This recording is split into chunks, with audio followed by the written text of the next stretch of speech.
मुकं कर्तिवाचलं पंभू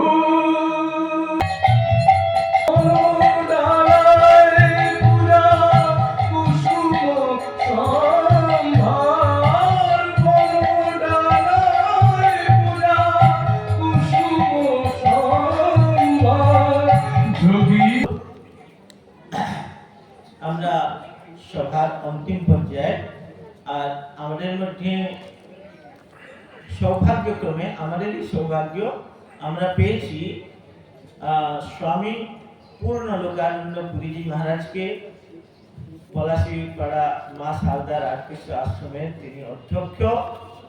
আমি অনুরোধ করছি তিনি তার অমূল্য বক্তব্য প্রদান করুন, সবাইকে আমাদেরকে অনুগৃহীত করুন।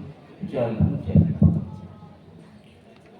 ओम श्री गुरुभ्यो नमः। हरि ओम।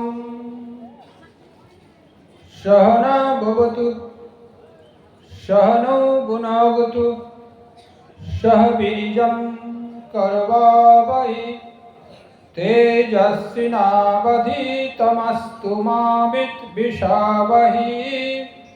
ओम शांति शांति शांति। हरि ओम। असतो मा सद्गमय तमसो मा ज्योतिर्गमय मृत्युर्मा अमृतं गमय।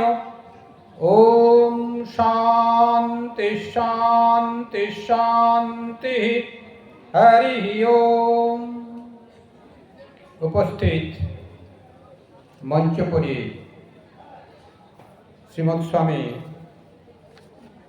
ब्रजेशानंद सरस्वती महाराज जी एवं उपस्थित अन्यान्य अतिथिवृंद विशेष एवं सामान्य उपस्थित नृत्य कला कौशली उपस्थित भक्तमंडली सनातन धर्मावलम्बी भक्तमंडली एवं मातृमंडली सकल के आमार आंतरिक गैरिक अभिनंदन। आज के 108 स्वामी निगमानंद सरस्वती देवेर 30तम जिला सम्मिलनी चाँदेर घाट आज के 15 मार्च 2026 30 फाल्गुन 1432 এই বালিকা বিদ্যালয় এখানে অনুষ্ঠানে উপস্থিত হতে পেরে আমি নিজেকে সুখ অনুভব করছি। আজকে আমরা তৃতীয় দিনে পড়েছি অনুষ্ঠান। তৃতীয় দিনেতে সভাতে ধর্মসভায় উপস্থিত হয়ে অনেকগুলি আমরা বক্তব্য শুনলাম ব্রজেশানন্দ মহারাজের এবং অন্যান্য অতিথিবৃন্দের। তা খুব সুন্দর হয়েছে এবং মহারাজের জীবনী আলোচনা ব্রজেশানন্দ মহারাজ করলেন, নিগমানন্দ মহারাজের জীবনী আলোচনা ভারী সুন্দর। আমরা দেখতে পাচ্ছি এই ছোট্টবেলাতে তার নাম ছিল নলিনীকান্ত ভট্টাচার্য চট্টোপাধ্যায়। নলিনীকান্ত চট্টোপাধ্যায় পিতা ভুবন মোহন, তিনি নদিয়া জেলাতে জন্মগ্রহণ করেছিলেন, কিন্তু কি করে তিনি স্বামী নিগমানন্দ সরস্বতী এবং পরমহংস রূপে পরিচিতি লাভ করলেন, তার যে সাধন প্রক্রিয়া, প্রথমে তিনি ব্রাহ্ম সমাজের তখনকার দিনে যথেষ্ট প্রভাব ছিল। স্বামী বিবেকানন্দ ব্রাহ্ম সমাজে যাতায়াত করতেন, সেই জন্যে হয়তো বুঝি ধর্মের প্রতি টান কম ছিল বা প্রাইমারি স্টেজে এরকম বোধ হয়েছিল, কিন্তু অগ্নি ছাই চাপা থাকে, ফুঁ দেওয়ার প্রয়োজন হয় তখন জল জল করে অগ্নি প্রস্ফুটিত হয়, তাতে অন্যান্য কাজ, রান্নাবান্না সব কিছু, জ্ঞান অর্জন সব কিছু সম্পন্ন হয়। সেই অগ্নি চাপা অবস্থায় যে থাকে, সেই ফুঁ দেওয়ার লোকের প্রয়োজন হয়। তিনি এক এক করে 4টি গুরু সংগ্রহ করেছিলেন, বা 4 জন গুরু তাঁর কৃপা পেয়েছিলেন। 4 জন গুরুর প্রথমে তিনি বামদেবজির কৃপা পেয়েছিলেন, তারা মন্ত্রে দীক্ষিত হয়েছিলেন। সাকার মূর্তিকে কিভাবে তিনি সাধারণ মানুষের দৃষ্টিগোচরে আনা যায়, হৃদয়ে প্রতিষ্ঠা করা যায়, শুধু মুখে বলে যে কাজ হবে না, তিনি সাধন করে দেখিয়েছিলেন। কিন্তু সাকার মূর্তির চরম অবস্থা হচ্ছে জ্ঞান মূর্তি বা সচিদানন্দ স্বরূপ, নির্বিকার, নিরাকার মূর্তি, অর্থাৎ সর্বভূতে সেই প্রেমময় বিদ্যমান, এই উপলব্ধি। সেই জন্যে তিনি মা কালীর অহরহ আগমন দেখেও বামদেবজি তাকে পাঠিয়েছিলেন জ্ঞান গুরুর কাছে। পুষ্কর তীর্থে তিনি লাভ করেছিলেন সচ্চিদানন্দ। তার গুরুদেবের নাম শুনেছি যতটুকু, সচ্চিদানন্দ গুরু লাভ করেছিলেন। তারপর তিনি যোগগুরুর কাছে গেছিলেন, তিনি যোগী ভাব লাভ করেছিলেন। যোগের ভিতর দিয়েও সেই মূল, কম সময়ের ভিতরে মূল স্তম্ভে উপনীত হওয়া যায়। তারপরে গৌরীমার কাছে গেছিলেন। গৌরীমা প্রেম, এই সমাজে বসবাস করতে হলে, আধ্যাত্মিক জগতে এবং সমাজকে নিয়ে আধ্যাত্মিকতা প্রয়োগ করতে হলে প্রেমের রাস্তা মসৃণ এবং সেটি প্রয়োজন। স্বামী বিবেকানন্দ চরম জ্ঞানের অবস্থায় বিচরণ করতেন, নির্বিকল্প সমাধি অবস্থায়। শ্রীরামকৃষ্ণদেবের শরীর যাওয়ার সময় নরেন্দ্রনাথকে স্পর্শ করে বলেছিলেন, শ্রীমতী রাধিকা এর ভিতরে প্রবেশ করো। নরেন্দ্রনাথ চেঞ্জ হয়ে গেছিলেন, তার ভাব জ্ঞান থেকে সঙ্গে সঙ্গে ভক্তিতে পরিপূর্ণ হয়েছিল। ভক্তি ছাড়া সংগঠন করা যাবে না, ভক্তি ছাড়া ভক্তের ভিতরে, ভক্তের হৃদয় জয় করা যাবে না। অর্থাৎ ভক্তের ভিতরে ঈশ্বর যে আছেন সেটি প্রয়োগ ঠিক বোঝা যাবে না। সেই জন্যে যিনি গুরু হন, ভক্তির পথ তাকে আশ্রয় করতে হয়। সেই জন্যে আমরা দেখতে পাই পরম পূজনীয় নিগমানন্দ সরস্বতী মহারাজের ভিতরে তন্ত্র, যোগ, ভক্তি এবং চরম নিরাকার জ্ঞানের একটা সমন্বয়। সে সমন্বয়ের এখন হয়তো জগতে প্রয়োজন ছিল। শ্রীরামকৃষ্ণদেব এসেছিলেন, সমন্বয় করেছিলেন, তারপরেও যেটি প্রয়োজন ছিল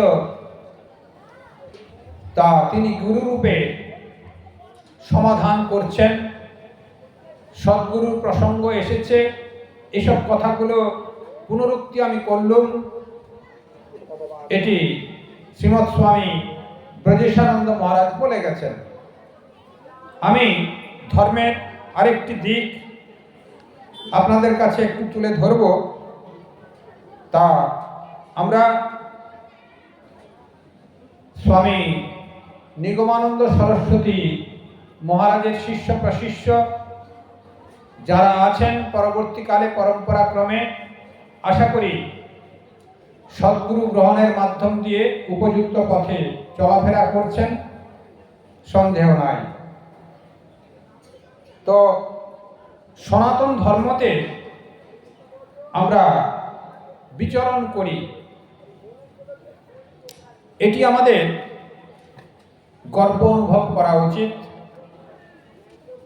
এই সনাতন ধর্মের ভিতরে অনেকগুলি পদ আছে, সেগুলি একটু করে আলোচনা করার চেষ্টা করব কম সময়ের ভিতরে। একটি কথা না বললে নয়। একটি মাস্টার আমাকে হঠাৎ প্রশ্ন করে বসলেন, আমরা হিন্দু হিন্দু করি বা সনাতন বলি, এর থেকে মুসলমান ধর্ম তো অনেক পুরানো, তাই না? ঈদ আদম তাদের ধর্মে পাওয়া যায়, তৈরি করেছে, আর সনাতন ধর্মের তো কিছু পাত্তা নাই। হিন্দু অবশ্যই মাস্টার মশাই। তা আমি তো কপালে হাত দিয়েছি, কি বলবো খুঁজে পাচ্ছি না। এতদিন মাস্টারি করে রিটায়ার্ড হয়েছে, কি শিক্ষা দিয়েছে ছাত্রদের। তা যাই হোক, লেটেস্ট বা সবচেয়ে শেষ হচ্ছে, যদি ধর্ম আমরা মেনেও নিই, মুসলমান ধর্ম, তা সেটি ইহুদি ধর্ম থেকে এসছে। ইহুদি ধর্মের দুটো অংশ, খ্রিস্টান এবং পরবর্তীকালে মুসলিম হয়েছে। তার আগে পার্সি ছিল। তা পার্সি আগে তো আমরা সনাতন ধর্মের ভিতরে সবাই ছিলাম। অতএব সনাতন ধর্ম, মুসলমান ধর্মের ঈদ আদমের কথা বলা হচ্ছে, সেখান থেকে সৃষ্টি হয়েছে, এইটি মাস্টার জেনে রেখেছে। এইসব যদি জানা আমাদের ভিতরে থাকে, পরিবর্তন করা উচিত। সনাতন ধর্ম হচ্ছে অপৌরুষেয়, কোনো পুরুষ দ্বারা সৃষ্ট নয়। জগৎ যখন সৃষ্টি হয়েছে, তা সে সময় থেকে যদি আমরা ঈশ্বরের কোনো কল্পনা করতে পারি বা জানতে পারি, মনুষ্যত্ব মুমুক্ষুত্ব মহাপুরুষ সংশয়, এই মনুষ্যের পদবাচ্যের ভাবনা যদি আমরা আসি, তখন থেকেই ধর্মের ভাবনা আসছে, তখন থেকেই সনাতন ধর্মের সৃষ্টি হয়েছে। অর্থাৎ যখন কোনো ধর্ম ছিল না, তখন সনাতন ধর্ম ছিল। সেই সনাতন ধর্মেতে আমরা উপস্থিত হয়েছি, তখন কেবল সুর এবং অসুর, আমরা যারা ঈশ্বরকে মানতুম বা আত্মচেতনাবোধ আমাদের ভিতরে যাদের জাগ্রত হতো, তারা ঈশ্বর প্রেমী বা সুর। যারা সমাজকে মানত না, ঝগড়া করত, তমভাবে বিভোর থাকত, তারা অসুর। এই সুরাসুর সমাজে দুই সবসময় আছে। আর পরবর্তীকালে এসব ধর্মগুলো এসছে আমাদের, যে ভারতীয় ধর্ম যেগুলো আছে সেগুলো, যেমন শিখ ধর্ম, বুদ্ধিস্ট, জৈন, এগুলো সবই পরবর্তীকালে এসছে। এদের সবই পৌরুষীয় ধর্ম বলা হয়, পুরুষ দ্বারা সৃষ্ট হয়েছে। কারণ প্রত্যেক ধর্মের পিছনে কেউ একজন কর্তা আছেন, তার শাস্ত্র, তিনি মুখনিসৃত বাণী হোক যাই হোক, শাস্ত্র রচনা হয়েছে। সেই শাস্ত্রকে বেশ করে তার অর্গানাইজেশন বা সংগঠন চলছে, তা সেই মহাপুরুষকে যদি আমরা বাদ দিই তাহলে সেই সংগঠন ধ্বংসপ্রাপ্ত হবে। সেই জন্য সেটা পৌরুষেয়। কিন্তু সনাতন ধর্মের ভিতরে কোনো একটি পুরুষকে যদি বাদ দিই, ধরুন কৃষ্ণকে কেউ মানে না, নচেৎ রামকে কেউ মানে না, কেউ ধরুন আমাদের আজকের যে অনুষ্ঠানে আমাদের এই নিগমানন্দ মহারাজকে কেউ মানে না, ধরুন আমাদের শ্রীরামকৃষ্ণ দেবকে কেউ মানে না, কেউ চৈতন্য মহাপ্রভুকেও মানে না বললাম, তাহলে কি সে ধর্মে, সনাতন ধর্মের স্থান পাবে না? পাবে। কেউ আমাদের সনাতন ধর্মের ভিতরে যারা বেদ বিশ্বাসী তাদের আমাদের সকলকে স্থান দেওয়া হয়েছে বা সকলে স্থান পেয়েছেন।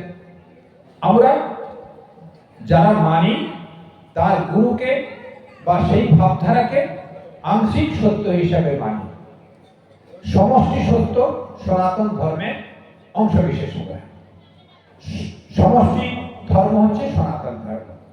সেই জন্যে কোনো একটা পুরুষকে যদি বাদ দিই আমরা সনাতন ধর্মে অংশবিশেষ থাকতে পারবো, আমরা সগৌরবে বলতে পারবো আমরা সনাতনী।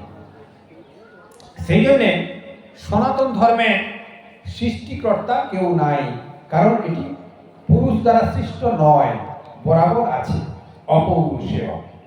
পুরুষ দ্বারা সৃষ্ট যে বললাম আমি, আর পুনরুক্তি করার দরকার নাই। সেই জন্য একে বরাবর আছে, পুরুষ দ্বারা সৃষ্ট নয় বলে একে আমরা সনাতন বলি। এই সনাতন ধর্মে আমরা অবস্থান করি বলে আমরা নিজেকে গর্ব অনুভব করব। লোকে অনেকে মুসলিম বলে গর্ব অনুভব করে, খ্রিস্টান বলে গর্ব অনুভব করে, অনেক সুযোগ সুবিধা দিয়ে দেয়, অনেকে আমরা ধর্মান্তরিত হয়ে যাই। এই মনোভাব যেন কখনো পোষণ না হয়। এইটি যত কষ্ট হোক, আপনার বাপের সম্পত্তি পাওয়ার জন্য কেস কাছারি নানা রকম লড়াই করেন, কখনো ব্যর্থও হন, কখন আবার পেয়েও যান। অথচ আমাদের ধর্মের ভিতরে থাকতে ঠুনকো বোধ হয়। বিধর্মীরা কিছু বলে এসে একটু সুরসুরি দিয়ে দেয়, টাকা পয়সা কি অন্যান্য মদত দিয়ে দেয়, তখন যেন মনে হয় ওখানেই গেলে ভালো হতো। এই মনোভাব যেন না আসে। বাপের সম্পত্তির অধিকার যেমন আপনার পাওয়ার অধিকার আছে বা নেওয়ার ইচ্ছা পোষণ করেন, সনাতন ধর্মের নির্যাস পৈতৃক সম্পত্তির মতো, মায়ের সম্পত্তির মতো এটাকেও পাওয়ার আপনার অধিকার আছে। তার গুরু তথ্য শাস্ত্রের ভিতরে গুরু পরম্পরা এগুলো সবই গ্রহণ করার আপনার অধিকার। সেই অধিকারটুকু আপনারা নেবেন, এইটি আমি বলতে চাচ্ছি, অন্য কিছু নয়। এই সনাতন ধর্ম অপৌরুষীয় আলোচনা করলুম একটু সংক্ষিপ্তভাবে। এই সনাতন ধর্ম কি, ধর্ম কি, এটি আমাদের একটু জানবার দরকার আছে। ধর্ম হচ্ছে ঈশ্বর হচ্ছেন সত্য স্বরূপ, উপলব্ধির বিষয়, সৎ চিৎ আনন্দ স্বরূপ। সৎ কথার অর্থ হচ্ছে সচিতানন্দ আমাদের ঠাকুর নিগমানন্দের সন্ন্যাস গুরুও ছিলেন বটে। তা এটি সচিদানন্দ, কিন্তু এই চরম অবস্থার কথা বলা হচ্ছে। সৎ কথার অর্থ হচ্ছে অস্তিত্ববান, যেটি ছাড়া কিছুই কল্পনা করা যাবে না। চিৎ কথার অর্থ হচ্ছে চৈতন্য সত্তা। সে কিরকম? আমরা মায়া এতটা বোঝা যাবে না, হয়তো ওটাতে আসছি না, প্রসঙ্গ পড়লে না হয় বলা যাবে। ধরুন শ্রীরামকৃষ্ণ দেবের গল্পে বলি, এক গামলা জল আছে, জল অখণ্ড গামলার ভিতরে দেখা যাচ্ছে, কিন্তু তার ভিতরে একটি গ্লাস, একটি বাটি একটি ঘটি ধরুন ডুবানো আছে, তাকে কোনো রকম করে তোলা হলো। তুলতে এই অখণ্ড জলরাশি থেকে ঘটির জল আলাদা হলো, গ্লাসের জল আলাদা হলো, বাটির জল আলাদা হয়ে গেল। মনে হলো কিনা? মনে হয়েছে, আলাদা হয়েছে। কিন্তু একটা অখণ্ড গামলার জলের ভিতরে তিনটি জিনিস একটু করে কানা উঁচু করে দেওয়া হলো। ঘটির জল আলাদা মনে হলো, গ্লাসের জল আলাদা মনে হলো, আর বাটির জল আলাদা মনে হলো। হলো কিনা? অর্থাৎ এই অখণ্ড জল থেকে আমাদের এই যে নাম রূপের বিকার, নাম এবং রূপ, আমার নাম পুণ্যলোকানন্দ, মহারাজের নাম ব্রজেশানন্দ, এখানে কার্তিক বাবু ছিলেন, অন্যান্য আপনাদের পৃথক পৃথক সব নাম আছে। নাম, সেই নামে ডাকার সঙ্গে সঙ্গে তিনি সাড়া দেবেন, অন্য কেউ সাড়া দেবেন না। অর্থাৎ নাম, নামের সঙ্গে সঙ্গে তার রূপ একটি মনের ভিতরে কল্পনা হয়ে যাবে। অর্থাৎ এই সমষ্টি চৈতন্য থেকে, অনেকগুলি লোকের ভিতর থেকে সেই নাম রূপের লোকটি এসে সাড়া দেবে, আমি সেই ব্যক্তি যাকে ডেকেছিলেন। অর্থাৎ এই অখণ্ড জল থেকে গ্লাসের জল আলাদা উঠে বলবে আমি গ্লাসের জল। বাস্তবিক জগতে তিনি গ্লাসের জল নয়, একটু থাপ্পড় দিলেই গ্লাস, গটি আর বাটি জলের তলায় ডুবে যাবে, সেই অখণ্ড জলরাশি প্রাপ্ত হবে। অর্থাৎ এই গ্লাসের জলটাই জীবাত্মার স্বরূপ। আমরা আলাদা মনে করেছি নিজেকে, আমরাই জীবাত্মা। যেন নাম রূপের বিকারগ্রস্ত হয়ে ঘটির জল, গ্লাসের জল, কটোরার জল কি আমরা রাম, শ্যাম, যদু, মধু সমষ্টি চৈতন্য থেকে নাম রূপের বিকারগ্রস্ত হয়ে আলাদা আলাদা হয়ে গেছে। এই একটি ধাক্কা মারার সঙ্গে সঙ্গে পুনরায় অখণ্ড জল প্রাপ্ত হলো। ধাক্কাটা কি? এই যে গুরুকরণ, সৎ অনুষ্ঠানে যোগদান দেওয়া, সাধন ভজন করা, সাধু সঙ্গ করা, সৎ অনুষ্ঠানে যোগ দেওয়া, সৎ জীবন যাপন করা, এগুলো সবগুলোই কিন্তু আমাদের এই নাম রূপকে ঘুচাবার জন্য, মূল সোর্সে পরম চৈতন্যে মিলিত হবার জন্য।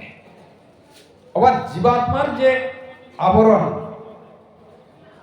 যেন আমরা মায়াতে আবরিত হয়ে গেছি, অহংকারে পড়ে গেছি, অর্থাৎ বাসনার জালে জড়িত হয়েছি। এই বাসনার জাল বা অহংকারকে ঘুচাবার জন্যেই সদ্গুরু গ্রহণের কথা বলা হয়েছে, আগুনে ফু দেওয়ার কথা বলা হয়েছে। শ্রীরামকৃষ্ণদেব বলছেন, ঘটক স্বামী স্ত্রী যখন হয়নি তখন কুমারী মেয়ে আর কুমার ছেলের মিলন ঘটিয়ে দেন, অর্থাৎ ভগবান আর ভক্তের মিলন ঘটিয়ে দেন। তাকে আমরা ঘটক বলি।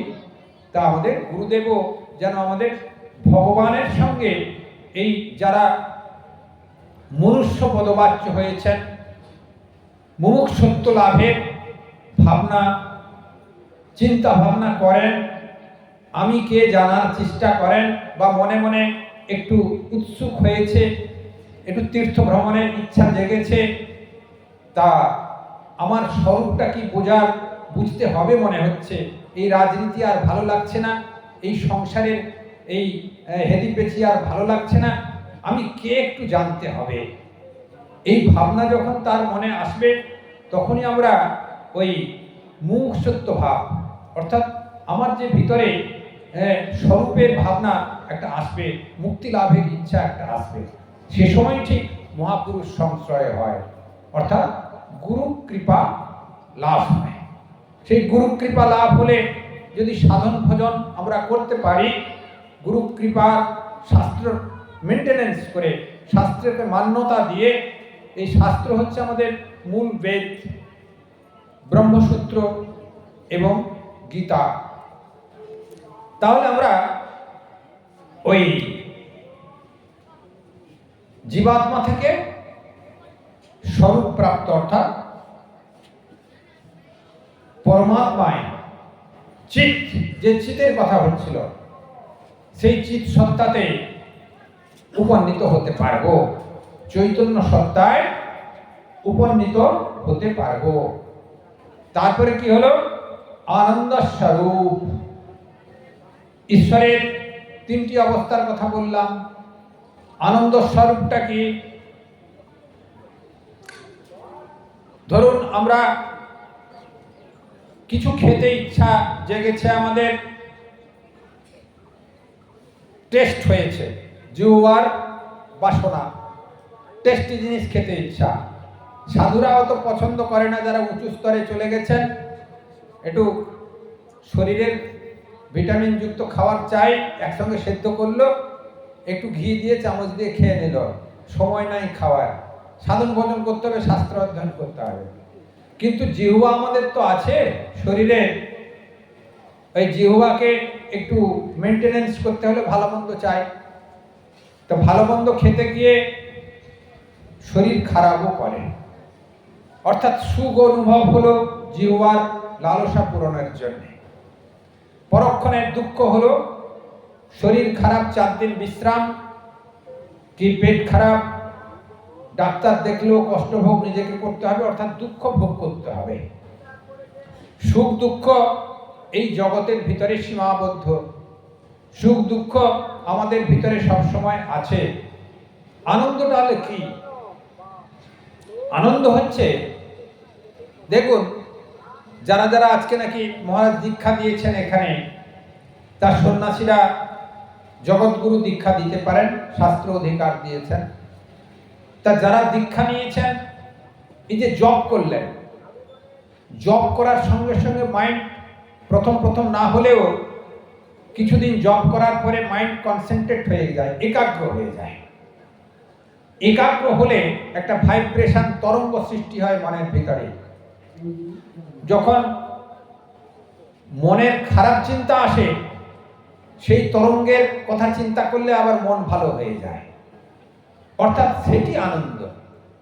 এই জগতের যে সুখ দুঃখ, এটি ক্ষণস্থায়ী, চলে যাবে। ওই আনন্দটা জন্ম জন্মান্তরে আপনাকে নিয়ে যাবে সঙ্গে করে। শরীর যখন ছেড়ে দেবেন, এই শরীরের নির্যাস মন সংগ্রহ করবে। যদি বিষয় চান, চিন্তা ভাবনা করেন, বিষয় ঘরে জন্ম নিতে হবে।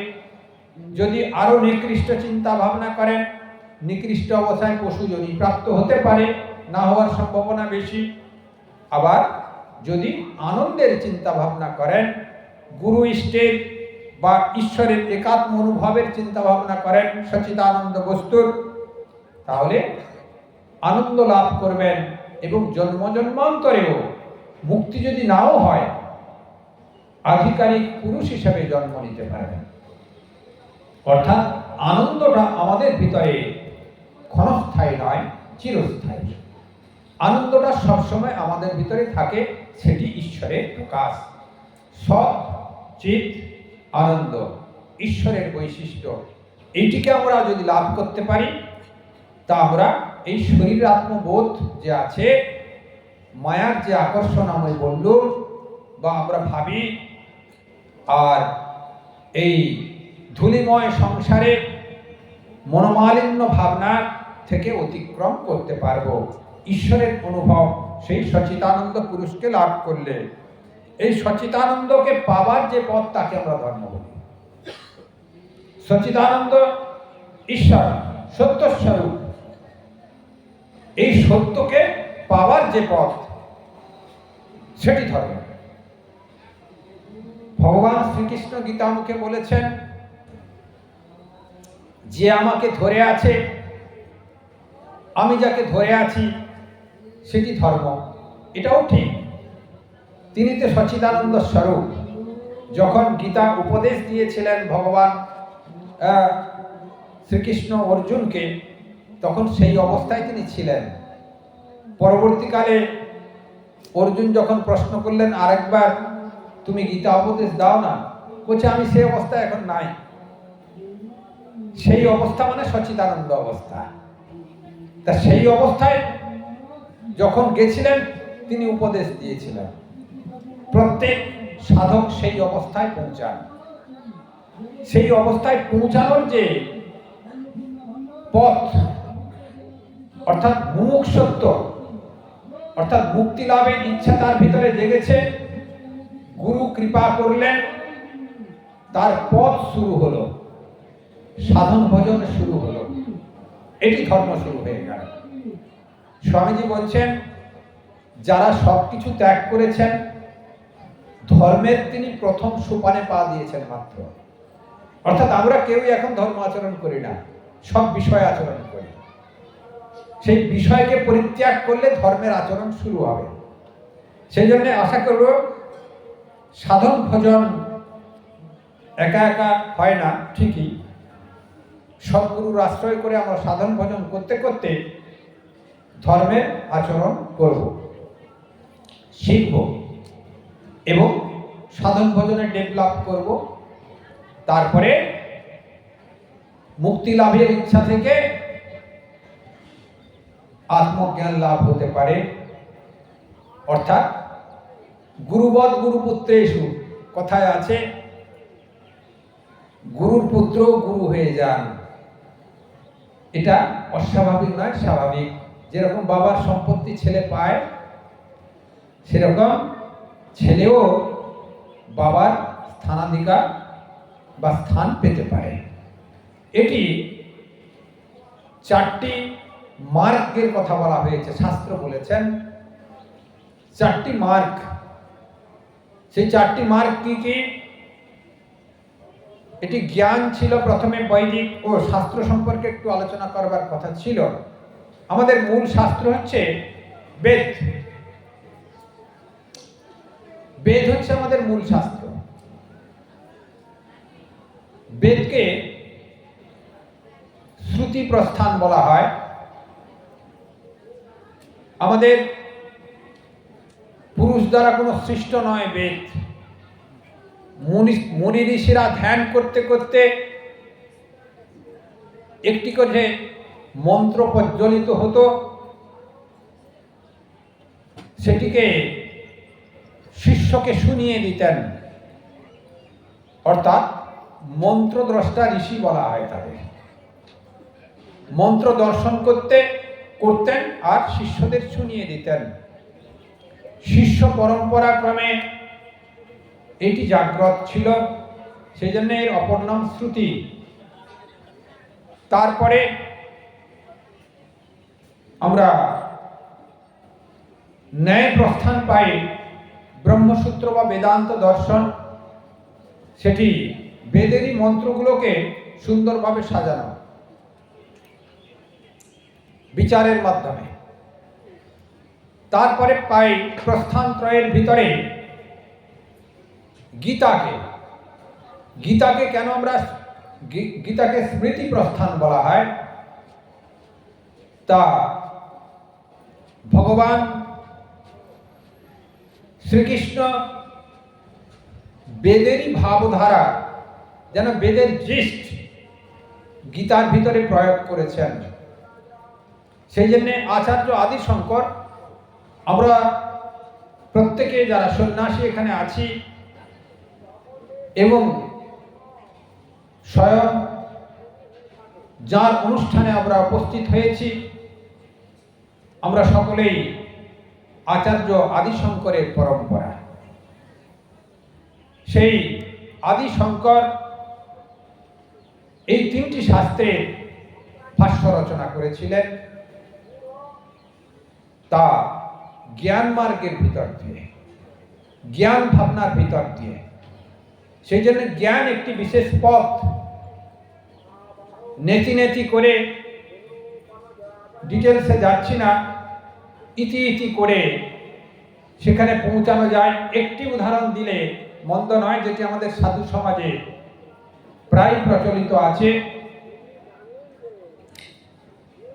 রাস্তায় যেতে যেতে একটি সাপ দর্শন হলো, রজ্জু সর্প। সাপ দর্শন করলেন কে? একজন ব্যক্তি। ভয়ে আঁতকে উঠলেন। চিৎকার শুনে জ্ঞানালোক এলো, টর্চ একজন নিয়ে এলেন।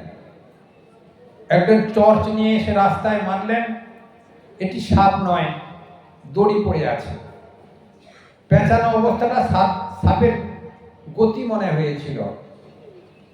অর্থাৎ দড়িকে আমরা ভ্রমবশত সাপ দর্শন করেছিল।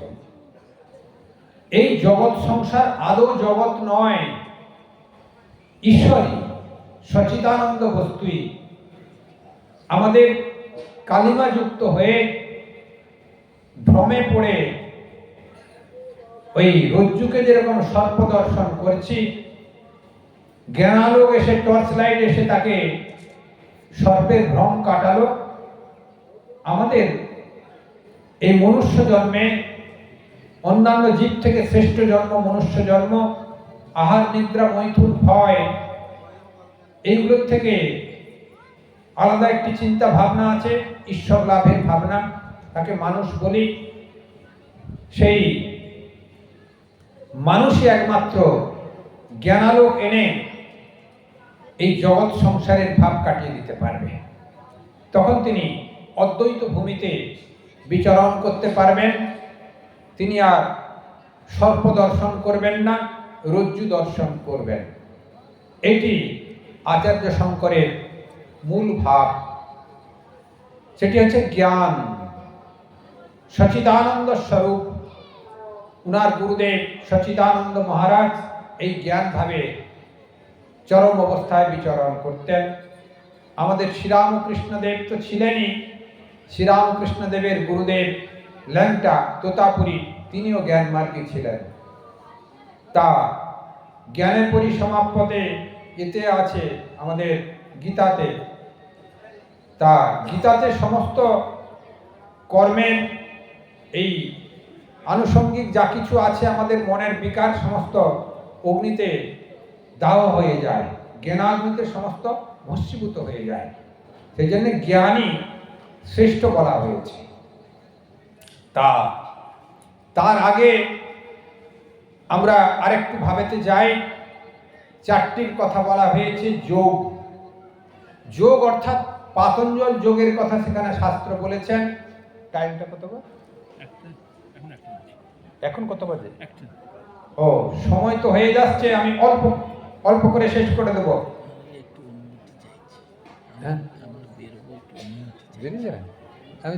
আমিও শেষ করে দেবো।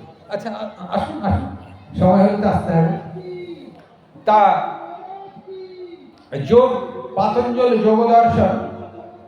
তা সেই যোগ, পাতঞ্জল যোগের পরে আবার হঠযোগ নানা রকম হয়েছে। আমাদের এই নিগমানন্দ স্বামী,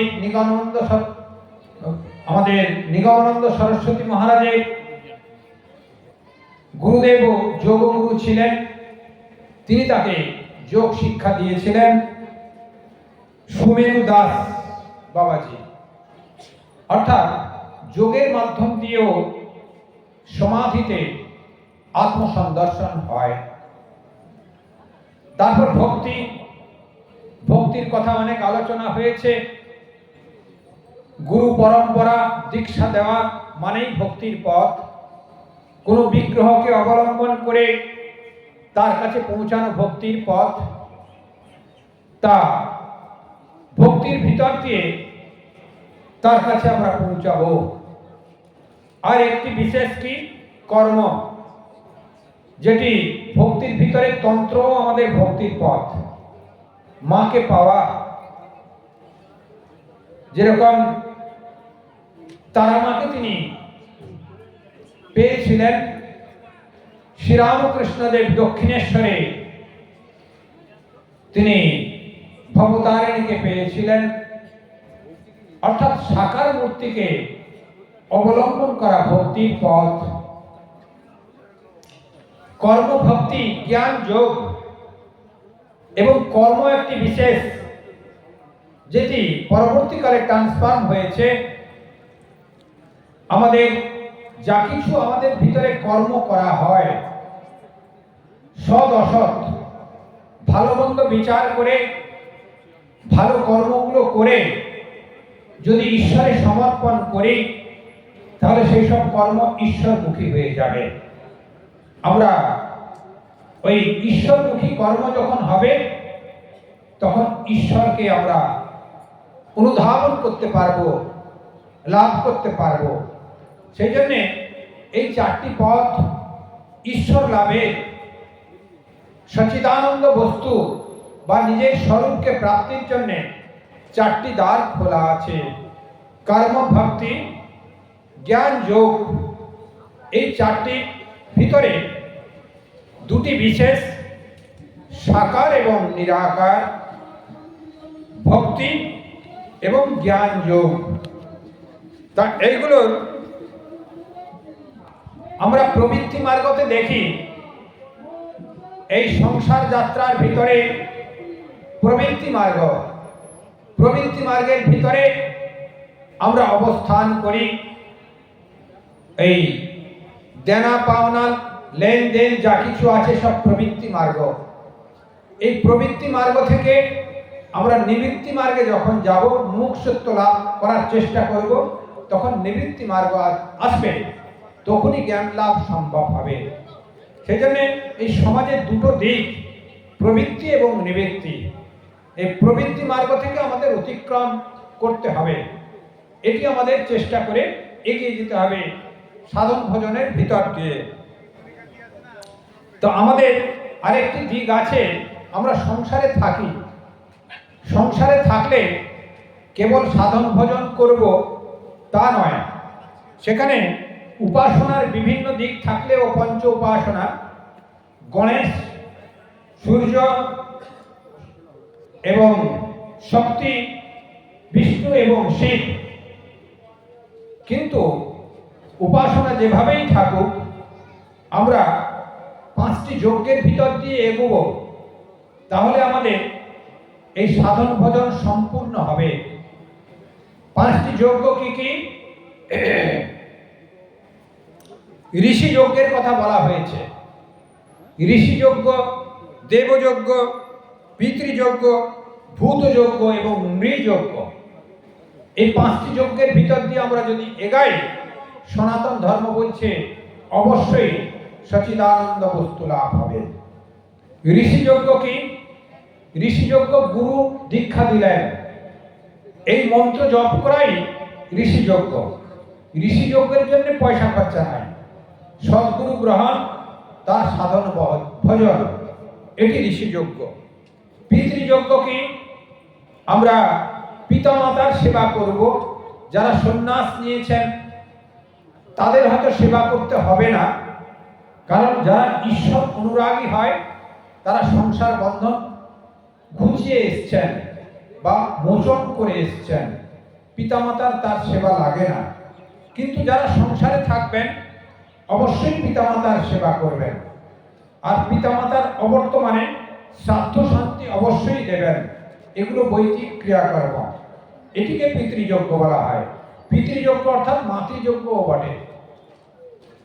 দেবযজ্ঞ, দেবযজ্ঞ হচ্ছে আমাদের জানতে অজান্তে এই যে গ্রহ নক্ষত্র এবং ইন্দ্রাদি লোকপাল, নানা রকম ভাবনায় আমরা ভাবিত থাকি, লোকে বিড়ম্বনা করে মনে হয়, কিন্তু শাস্ত্রতে তাকে দেব, একটা বিশেষ স্তর, বিশেষ অবস্থান একটি আছে। সেই স্তরেতে যারা বসবাস করেন, আমরা যজ্ঞাহুতির ভিতর দিয়ে জপযজ্ঞ বা আহুতি যেসব প্রদান করা হয় যজ্ঞ, সেই যজ্ঞের ভিতর দিয়েও তাদের কৃপা লাভ করি, সেগুলো আমাদের দেবযজ্ঞ বলা হয়। ভূতযজ্ঞ, ভূতযজ্ঞ আমাদের কি? ধরুন ক্ষিতি, অপ, তেজ, মরুদ, বোম, এই পাঁচটি ভূত নিয়ে আমাদের শরীর গঠিত। এই পাঁচটি ভূত নিয়ে এই জগৎ সংসারের প্রত্যেকটা অস্তিত্ব, এদের সেবা করা। সরল কথায় আমরা বলি, ঘরে রান্না বান্না হয়েছে, ঘরে বয়স্কদের সেবা দিয়েছেন, নিজে সেবা করলেন, অবশিষ্টাংশ আপনি কুকুর, বিড়াল, এমনকি পুকুরের মাছ তাকেও দান করবেন। অর্থাৎ কোন প্রাণী এই সমাজে অবহেলিত নয়, এটি শাস্ত্র শিক্ষা দেয়। এই ভূতযজ্ঞের ভিতর দিয়ে আপনার অবর্তমানে কল্যাণ হয়। যেমন সূক্ষ্ম জগতে হয়, তেমনি স্থূল জগতেও হয়। ভাতগুলি ফেলে দেন, একটু সবজির ঝোল মাখিয়ে একটা কুকুরকে দিলে দেখবেন সে বশীভূত হয়ে যায়। আপনার অবর্তমানে যদি না থাকেন ঘরে, সেই কুকুর পাহারা দেবে, চোর এলে তাকে তাড়িয়ে বের করে দেবে। স্থূল জগতেও সে কাজ করে। অর্থাৎ এই জগতের কোনো কিছু নষ্ট না করে ভূতযজ্ঞের ভিতর দিয়েও আপনার নিজের কল্যাণ সাধন করতে পারেন। স্থূল জগৎ নয়, শুধু সূক্ষ্ম জগতেও তার কল্যাণ হবে। নৃযজ্ঞের কথা বলেছেন শাস্ত্র। নৃযজ্ঞ হচ্ছে মানুষের সেবা। আমাদের এর আগেই উক্ত হয়েছে, আহার, নিদ্রা, মৈথুন, ভয়, এই পাঁচটিকে অতিক্রম করে কেবল মানুষের ভিতরে শ্রেষ্ঠ বুদ্ধি আছে ঈশ্বরকে লাভ করবার। সেই জন্যে মানুষকে শ্রেষ্ঠ বলা হয়েছে, তাকেই নৃ বলা হয়েছে। তাঁরই যজ্ঞ, অর্থাৎ তাঁর সেবা। যজ্ঞ মানে এখানে সেবা। আমাদের মানুষের সেবা একান্ত প্রয়োজন। মানুষের সেবা ছাড়া নিজের উদারতা বহিঃপ্রকাশ হবে না। একটা ঘরের ভিতরে শুধু জপ করছেন, হয়তো আত্মনমোক্ষার্থ হতেও পারে, না হওয়ার সম্ভাবনা বেশি। খুব উঁচু ধরনের সাধকের সেটা সম্ভব হবে। একটু নিম্ন ধরনের সাধকের যদি মানুষের সেবা না করে, অর্থাৎ জগৎহিত, মানুষের আশ্রয় পাবে না, খাওয়াটি পর্যন্ত বন্ধ হয়ে যাবে। সেই জন্যে এই জগৎ সংসারের সেবার ভিতর দিয়ে আমাদের উন্নতি করা সম্ভব। এটি নূতন দিশা দেখাচ্ছেন শাস্ত্র। এর আগেও ছিল, এখন আছে, এখন বিশেষ করে ওটাকে জোর দেওয়া হয়েছে। মানুষের সেবার ভিতর দিয়ে মানুষ মুক্তি লাভ করে। আমাদের প্রত্যেকে সচ্চিদানন্দ বস্তু লাভ করতে হবে, নিজেকে মুক্তির পথে নিয়ে যেতে হবে, গুরু মাধ্যম, শাস্ত্র মাধ্যম। সেই জন্যে আমাদের এই নৃ সেবা, যজ্ঞ, পিতামাতার সেবা, সাধু সেবা, বেদ শাস্ত্র, বেদাদি শাস্ত্র অধ্যয়ন এবং নিজ নিজ ইষ্টদেবের যে রচিত শাস্ত্র, সেগুলো অবশ্যই অধ্যয়ন করবেন। এর ভিতর দিয়ে আমাদের এগিয়ে যেতে হবে। আজকে এই শুভক্ষণে, শুভ দিনে শ্রীমৎ স্বামী 108 নিগমানন্দ পরমহংস দেবের এই নদিয়া জেলার একটি 30 বছর পূর্তি উপলক্ষে ভক্ত সম্মেলনীতে আজকের এই ক্ষুদ্র বক্তব্য রেখে আপনাদের কাছে আমি বিদায় নেওয়ার চেষ্টা করছি একটি মন্ত্র বলে। সর্বে ভবন্তু সুখিনঃ, সর্বে সন্তু নিরাময়া, সর্বে ভদ্রাণি পশ্যন্তু, মা কশ্চিৎ দুঃখমান ভবেৎ। আপনাদের সকলের কল্যাণ হোক, আপনারা ভালো থাকুন, স্ব স্ব মহিমায় আপনাদের ভিতরে ঈশ্বর প্রজ্বলিত হোক।